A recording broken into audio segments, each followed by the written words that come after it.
وَلَٰكِن يَنَالُهُ التَّقْوَىٰ مِنكُمْ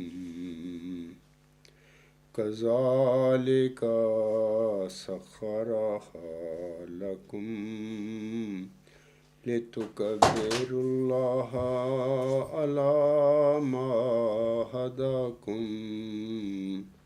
وَبَشِّرِ المحسنین۔ یہ سورۃ الحج کی آیت 38 ہے۔ اس میں اللہ فرماتا ہے ہرگز اللہ تک نہ ان کے گوشت پہنچیں گے اور نہ ان کے خون، لیکن تمہارا تقوی اس تک پہنچے گا۔ اسی طرح اس نے تمہارے لیے انہیں مسخر کر دیا ہے، یعنی چوپاؤں کو، جانوروں کو، تاکہ تم اللہ کی بڑائی بیان کرو اس بنا پر کہ جو اس نے تمہیں ہدایت کی ہے اور احسان کرنے والوں کو خوشخبری دے دے۔ لیکن افسوس کہ ہمارے اندر تقوی، خلوص اور صدق و صفا کی کمی ہے۔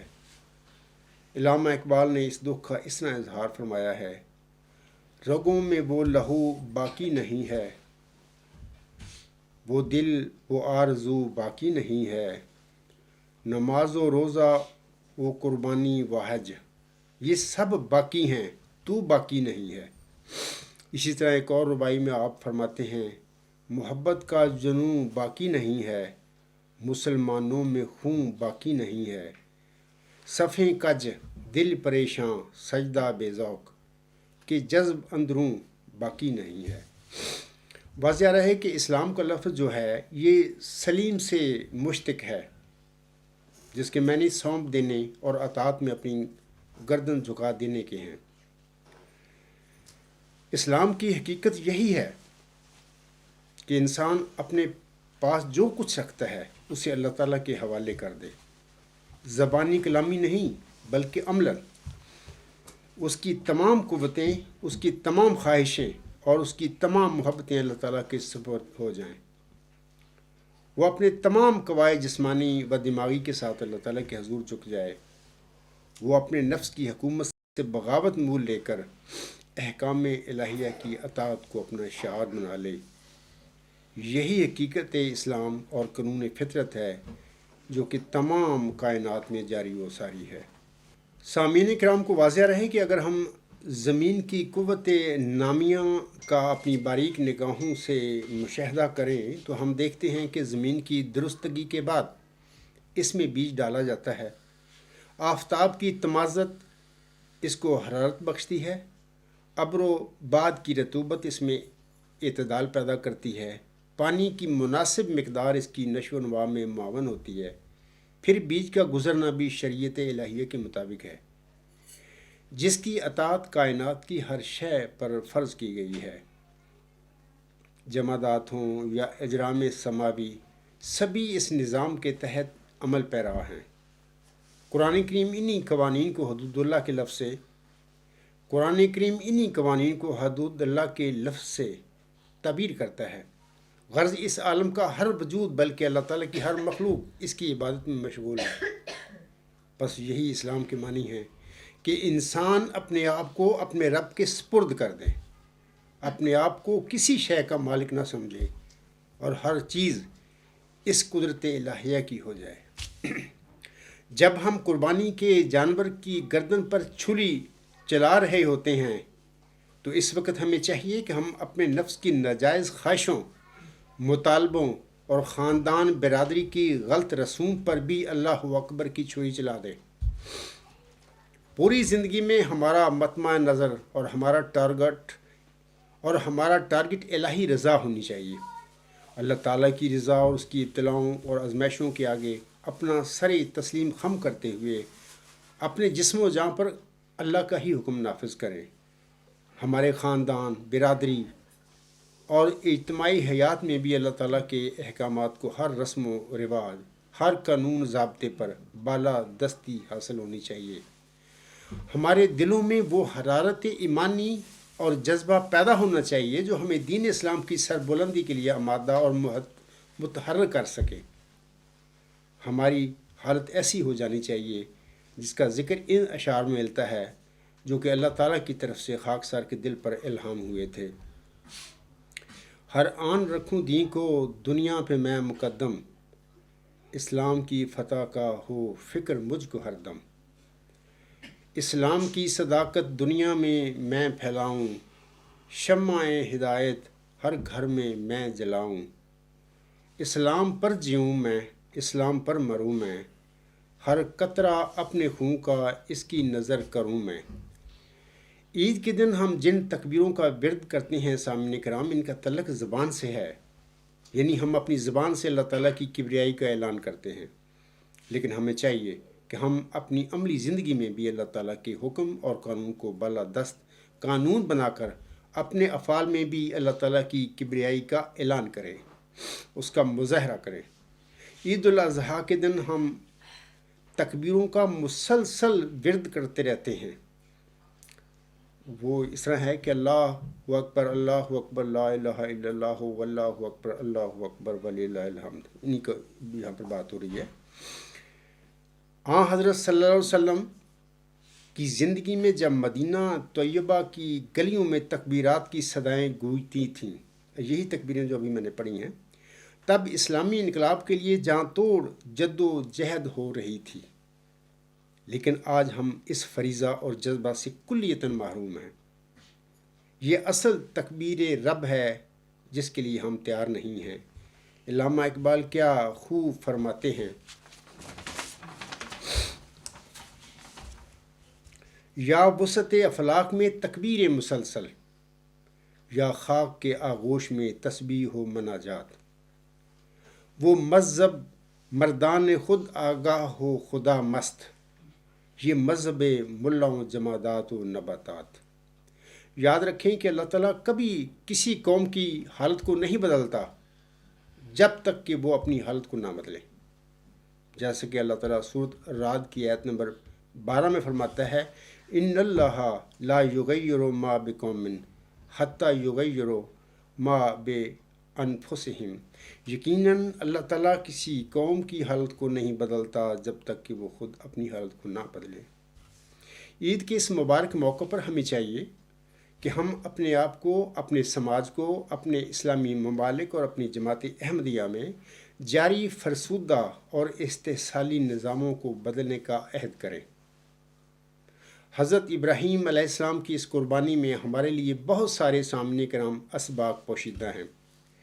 پہلا سبق یہ ہے کہ جب کوئی انسان اپنے لیے اللہ تعالیٰ کو اختیار کر لیتا ہے تو پھر اسے رضائے الہی کی خاطر ہر قسم کی قربانی کے لیے تیار رہنا چاہیے۔ دوسرا سبق یہ ہے کہ جب کسی انسان کو ایسی قربانی کی توفیق مل جائے تو پھر ایسے انسان کو اللہ تعالیٰ کبھی ضائع نہیں کیا کرتا، بلکہ اس کی یاد اپنے بندوں میں دائمی طور پر قائم فرما دیتا ہے۔ تیسرا سبق یہ ہے کہ اللہ تعالیٰ کی راہ میں کسی جانور کا خون بہا دینا کوئی بڑی بات نہیں، کیونکہ خون اور گوشت اللہ کے حضور نہیں پہنچتے، بلکہ دلوں کا تقویٰ پہنچتا ہے، اور اصل جزا تقویٰ اور نیت پر ہی ملتی ہے۔ ایک کثیر تعداد سامعین کرام مسلمانوں کی اب مغرب میں آباد ہو چکی ہے، اس میں میں اور میری فیملی بھی شامل ہیں، اور ہمارے یہاں پیدا ہونے والے بچوں کو قربانی کے حوالے سے چند باتوں کا جاننا ضروری ہے، کیونکہ مسلمان ملکوں میں تو بچوں کو بھی ان بنیادی چیزوں کا علم ہوتا ہے، کیونکہ وہاں پر اکثریت مسلمانوں کی ہوتی ہے، وہاں پر عیدیں ہوتی ہیں، جمعے پڑھے جاتے ہیں، 5 وقت اللہ تعالیٰ کی نماز ہوتی ہے مسجدوں میں، تو ان کو تو علم ہوتا ہے، لیکن مغرب کا یا ویسٹ کا معاملہ، یورپ کا معاملہ کچھ اور ہے۔ اس حوالے سے واضح رہے کہ کسی بھی، یہ میں بتانا چاہتا ہوں آپ لوگوں کو کہ بچوں کو بطور خاص، کہ کسی بھی چھوٹے جانور مثلا دمبا، بھیڑ اور بکرا وغیرہ کی ایک ہی قربانی ہوتی ہے، لیکن بڑے جانوروں مثلا گائے، بیل، اونٹ وغیرہ کی قربانی میں 7 حصے ہوتے ہیں، یا ہم کہہ سکتے ہیں کہ 7 قربانیاں ہوتی ہیں۔ ثانیاً عید الاضحیٰ کے موقع پر ہم ایک قربانی بھی کر سکتے ہیں اور 7 بھی کر سکتے ہیں، اس میں کوئی قید یا پابندی نہیں ہے۔ ثالثاً عید الاضحیٰ کی قربانی ہم 3 دن تک کر سکتے ہیں، یعنی 10، 11 اور 12 ذوالحجہ تک۔ رابعاً قربانی کے گوشت کے حوالے سے یہ واضح رہے کہ آپ قربانی کے گوشت کے 3 حصے کر لیں، ایک حصہ قربانی کرنے والے کے لیے ہوتا ہے، دوسرے حصے کو اپنے عزیز و اقارب اور ہمسایوں میں تقسیم کر دینا چاہیے۔ قربانی کے گوشت کے تیسرے حصے کو غریبوں، مسکینوں اور ناداروں میں تقسیم کر دیں۔ خاکسار نے اب تک سامعین کرام اپنے خطبہ میں حضرت ابراہیم علیہ السلام اول کے حلیم غلام یعنی حضرت اسماعیل علیہ السلام کی عظیم و شان قربانی کا ذکر کیا ہے، لیکن آپ لوگوں کو یاد رہے کہ حضرت امام مہدی و مسیح موعود حضرت مرزا غلام احمد علیہ السلام کو وہ جو آج کے دور کے ابراہیم ثانی ہیں، جیسا کہ آپ علیہ السلام فرماتے ہیں، میں کبھی آدم، کبھی موسیٰ، کبھی یعقوب ہوں، نیز ابراہیم ہوں، نسلیں ہیں میری بے شمار۔ حضرت ابراہیم اول علیہ السلام کی طرح بعین ہی حضرت ابراہیم علیہ السلام ثانی کو بھی ایک حلیم غلام کی بشارت بخشی گئی تھی، جیسا کہ اللہ تعالیٰ فرماتا ہے۔ یہ میں 4 حوالے آپ کو دے دیتا ہوں۔ پہلا اشتہار 20 فروری 1886 میں اللہ فرماتا ہے ملہم کو مخاطب کر کے، وہ سخت ذہین و فہیم ہوگا اور دل کا حلیم۔ دوسرا تذکرہ صفحہ 238 پر یہ حوالہ ہے، اللہ فرماتا ہے ملہم کو مخاطب کر کے، اِنَّا نُبَشِّرُکَ بِغُلَامٍ حَلِیمٍ مَظْہَرُ الْحَقِّ وَالْعَلَاءِ کَأَنَّ اللَّهَ نَزَلَ مِنَ السَّمَاءِ۔ ہم تجھے ایک حلیم غلام کی بشارت دیتے ہیں جو حق اور اعلیٰ کا مظہر ہوگا، گویا خدا آسمان سے اترے گا۔ اسی طرح تیسرا جو حوالہ ہے یہ تذکرہ صفحہ 619 پر ہے۔ جس دن اس ابراہیم ثانی کا بیٹا مبارک احمد فوت ہوا تھا، یعنی 16 ستمبر 1907 کے دن، اسی دن اللہ تعالیٰ نے ابراہیم ثانی پر یہ مبشر الہام نازل فرمایا تھا، اِنَّا نُبَشِّرُکَ بِغُلَامٍ حَلِیمٍ، ہم تجھے ایک حلیم غلام کی بشارت دیتے ہیں۔ اسی طرح یہ جو چوتھا حوالہ ہے یہ تذکرہ صفحہ 622 پر ہے۔ صاحبزادہ مبارک احمد کی وفات کے اگلے ماہ یعنی اکتوبر 1907 میں اللہ تعالیٰ ابراہیم ثانی کو مبارک احمد کے مسیل کی بشارت دیتے ہوئے فرماتا ہے، اِنَّا نُبَشِّرُکَ بِغُلَامٍ حَلِیمٍ يَنزِلُ الْمَنزِلِ الْمُبَارَكِ ساقیہ آمدن عید مبارک بادت، ہم تجھے ایک حلیم غلام کی بشارت دیتے ہیں جو مبارک احمد کی شبیہ ہوگا، اے ساقی عید کا آنا تجھے مبارک ہو۔ اس موعود حلیم غلام کے حوالے سے آپ سب کو یاد رہے کہ یہ موعود ذکی غلام مسیح الزمان کا ہی ایک صفاتی نام ہے۔ ثانیاً یہ کہ ابراہیم ثانی کی نرینہ اولاد کا انقطاع آپ کے چوتھے لڑکے کی پیدائش یعنی 14 جون 1899 کے ساتھ ہی ہو گیا تھا۔ ملہم نے اپنے اسی لڑکے مبارک احمد کو تریاق القلوب میں 3 کو 4 کرنے والا قرار دیا ہوا ہے، لیکن مبارک احمد کی پیدائش کے بعد ابراہیم ثانی کے گھر میں کوئی جسمانی لڑکا پیدا نہیں ہوا تھا، لیکن حلیم اور ذکی غلام کی الہامی بشارتیں ملہم پر آپ کی وفات تک نازل ہوتی رہی تھیں۔ اس سے قطعی طور پر ثابت ہوتا ہے کہ ابراہیم ثانی کا یہ موعود حلیم غلام آپ کا کوئی جسمانی لڑکا نہیں تھا، یہ آپ کا روحانی فرزند ہے، اسی طرح جس طرح ابراہیم ثانی اپنے آقا حضرت محمد مصطفیٰ احمد مجتبیٰ صلی اللہ علیہ وآلہ وسلم کے روحانی فرزند تھے، جیسا کہ اللہ تعالیٰ اس کے متعلق یعنی حلیم غلام کے متعلق اپنے الہامی کلام میں فرماتا ہے، وہ سخت ذہین و فہیم ہوگا اور دل کا حلیم، اور علوم ظاہری و باطنی سے پر کیا جائے گا، اور وہ 3 کو 4 کرنے والا ہوگا۔ بریکٹ میں ملہم لکھتا ہے، اس کی معنی سمجھ میں نہیں آئے، دوشنبہ ہے مبارک دوشنبہ فرزند دلبند گرامی ارجمند، مظہر الاول والآخر مظہر الحق والعلاء کأن اللہ نزل من السماء۔ اور یہ بھی کہ اللہ تعالیٰ نے ابراہیم ثانی کے جسمانی لڑکوں کو حلیم غلام کے دائرہ بشارت سے ہی باہر نکال دیا تھا۔ ابراہیم ثانی کے اس موعود حلیم غلام نے اپنی آخری الہامی بشارت یعنی 6-7 نومبر 1907 کے بعد جماعت احمدیہ میں پیدا ہونا ہے، اور یہ ابراہیم ثانی حضرت مرزا غلام احمد علیہ السلام کا کوئی بھی پیروکار ہو سکتا ہے۔ ذالک فضل اللہ یؤتیہ من یشاء واللہ ذو الفضل العظیم۔ اے میری احمدی بہنوں، بھائیوں اور بزرگوں، مسیل مبارک احمد جسے اللہ تعالیٰ نے اپنے ابراہیم ثانی اور اس کی جماعت کے لیے عید قرار دیا تھا، آج یہ مسیل مبارک امن آپ سب کے سامنے کھڑا ہے اور اسیروں کی رستگاری اور غلبہ اسلام کے لیے وہ آپ کو آواز پر آواز دے رہا ہے، لیکن آپ اس موعود مسیل مبارک احمد اور اس موعود عید سے کیوں بھاگتے پھر رہے ہیں؟ آپ اس موعود عید کے ساتھ ایسا سلوک کیوں کر رہے ہیں؟ ابراہیم ثانی کی دعاؤں کا یہ پھل، مسیل مبارک احمد اور محمدی مریم کا یہ موعود ذکی غلام، آج نبی پاک حضرت محمد مصطفیٰ احمد مجتبیٰ صلی اللہ علیہ وآلہ وسلم کی پیشگوئی کے مطابق بطور موعود مسیح عیسیٰ ابن مریم تم میں موجود ہے اور تمہیں پکار رہا ہے۔ من انصاری الی اللہ، کیا تم اسے یہ جواب نہیں دو گے؟ نحن انصار اللہ آمنا باللہ واشہد بأننا مسلمون، ربنا آمنا بما انزلت واتبعنا الرسول فاکتبنا مع الشاہدین۔ مجھے امید ہے آپ سب میری پکار کو سن کر جس قسم کی بھی قربانی آپ کو دینی پڑے، سنت ابراہیم پر عمل کرتے ہوئے آپ اس قربانی سے کبھی دریغ نہیں کریں گے۔ آمین ثم آمین۔ اللہ تعالیٰ آپ سب کی مدد فرمائے۔ میں اسی پر اپنا خطبہ ختم کرتا ہوں۔ وآخر دعوانا ان الحمد للہ رب العالمین۔ خطبہ ثانیہ کے بعد ہم سب اجتماعی دعا کریں گے کہ اللہ تعالیٰ تمام بنی نوع انسان کے ساتھ ساتھ عالم اسلام، خصوصاً شام، فلسطین اور کشمیر کے مظلوم مسلمان بھائیوں اور دنیا میں مسلمان جہاں جہاں بھی مخالفوں کے زیر عتاب ہیں، ان سب کی مدد فرمائے اور انہیں ظالموں کے ظلم سے نجات بخشے۔ امت محمدیہ آج جس ذلت اور پستی میں ڈوبی ہوئی ہے، اللہ تعالیٰ اس امت مرحومہ پر رحم فرماتے ہوئے اسے اس ذلت اور محکومی سے نجات بخشے۔ جو بیمار ہیں اللہ تعالیٰ انہیں شفا عطا فرمائے، اور اسی طرح جو پریشانیاں جس کو لاحق ہیں، اللہ تعالیٰ سب کی پریشانیاں اور مصائب کو دور فرمائے اور سب کو کامیابیوں اور کامرانیوں سے نوازے۔ آمین۔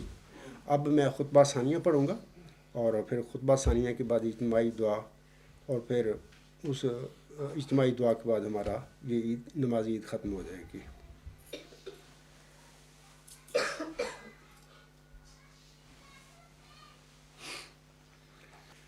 الحمد للہ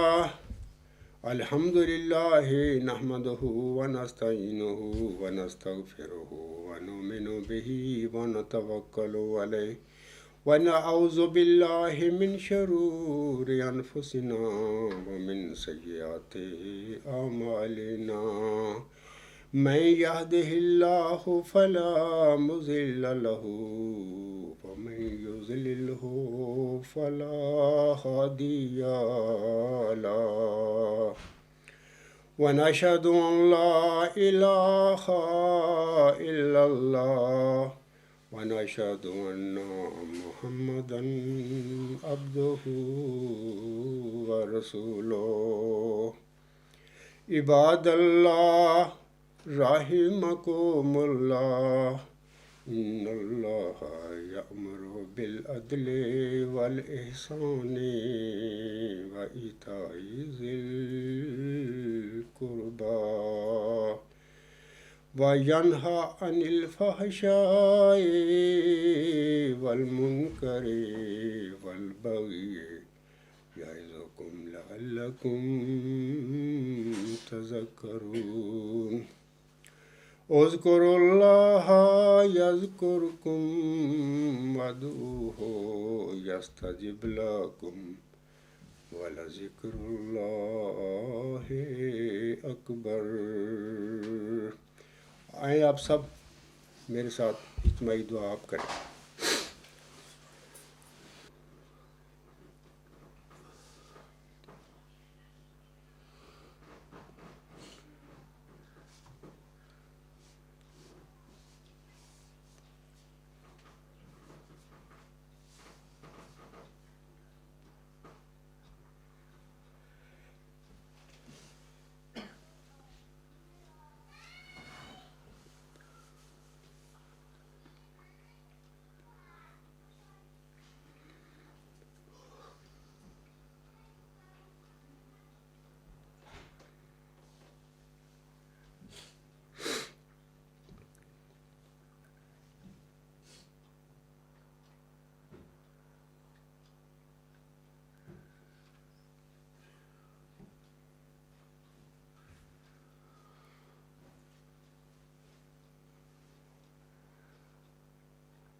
آمین ثم آمین۔